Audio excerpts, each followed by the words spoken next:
আসসালামু আলাইকুম রহমতুল্লাহ বরকাত। আমি একজন প্রবাসী। তো প্রবাসীরা বাংলাদেশকেই ভালোবাসে, আর প্রবাসীরা সবসময় বাংলাদেশ নিয়ে চিন্তা করে। তো আজকে যে ব্যাংক খাতের কথা একজন বাংলাদেশের ঊর্ধ্বতন গভর্নর, বাংলাদেশ ব্যাংকের গভর্নর, ওনার একজন সম্মানিত ব্যক্তিত্ব। তো ওনার যেভাবে হঠাৎ করে হুট করে এক কথা বলে দিল যে কয়েকটা ব্যাংক দেউলিয়া হওয়ার পথে। তো আমি বলবো বাংলাদেশ ব্যাংক যদি দেউলিয়া হয়ে যায় তাহলে সব ব্যাংকই দেউলিয়া হয়ে যাবে, কারণ বাংলাদেশ ব্যাংকের সাথে সবাই রিলেটেড। বাংলাদেশের ব্যাংকের অনুমোদন নিয়ে একটা ব্যাংক খোলে, ততএব রেমিটেন্স বাংলাদেশি যখন পাঠানো হয় তখন ব্যাংকে বাংলাদেশ ব্যাংকেই রেমিটেন্সটা যায় প্রথম। ততএব ব্যাংক তো দেউলিয়া হওয়ার কোনো কারণই নেই। রাজনীতিক কারণে হোক, যেভাবে হোক,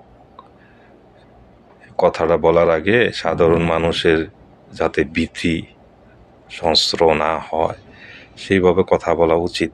সাধারণ মানুষ তো এত জ্ঞান নিয়ে চলে না, কারণ প্রত্যেকটা মানুষের কষ্টে অর্জিত টাকা। তো ব্যাংকের মধ্যে হয়েছে আদান প্রদান, টেক অ্যান্ড গিভ। একজনে জমা দিতেছে, আরেকজনে উঠাইতেছে। আপনার এই কথাটা শোনার পর থেকে তো সবাই সাধারণ মানুষ তো চিন্তা করতেছে, না জানি এই ব্যাংকে টাকা রাখলে পাই কেনা না পাই, তার জন্য তারা জমা দিতেছে না, তারা টাকা তুলে নিতেছে। তো একসাথে সবাই যদি যায় টাকা কিভাবে দিবে? আর আপনাদের দেওয়া উচিত টাকা ছাপিয়ে দেন আর না দেন, মানুষের মনে আস্থা তৈরি করা, যে যত আসে দিয়ে দেন টাকা, ঠিক আছে? তো এটা যেহেতু ভুল হয়ে গেছে, তাইলে এইভাবেই আস্থা ফেরাতে হবে। যে কোনো একটা আমার কাস্টমার যে আমি 5 লাখ টাকা জন্য গেলাম, 5 লাখ টাকা পেয়ে গেলাম, তাইলে সে বলবো না তা তো ঠিক আছে, আমি তো যার জন্য যাইতেছি তা পাইতেছি।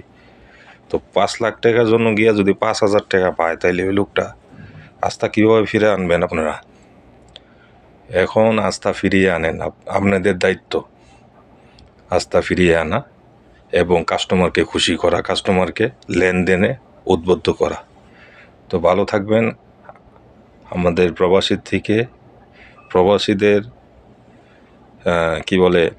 পক্ষ হতে সবাই বাংলাদেশের মঙ্গল কামনা করে, আমিও করছি। ততই বাংলাদেশ যেন ভালোর দিকে যায়, আর আপনারাও ভালো কিছু চিন্তা ভাবনা করেন। প্রবাসীরা সবসময়ই তার দেশ নিয়ে চিন্তা ভাবনা করে, কারণ যদিও কাজ করে দূর প্রবাসে, কিন্তু মনটা, হৃদয়টা থাকে বাংলাদেশে। তো সবার পক্ষ হতে আমি কথা বলছি।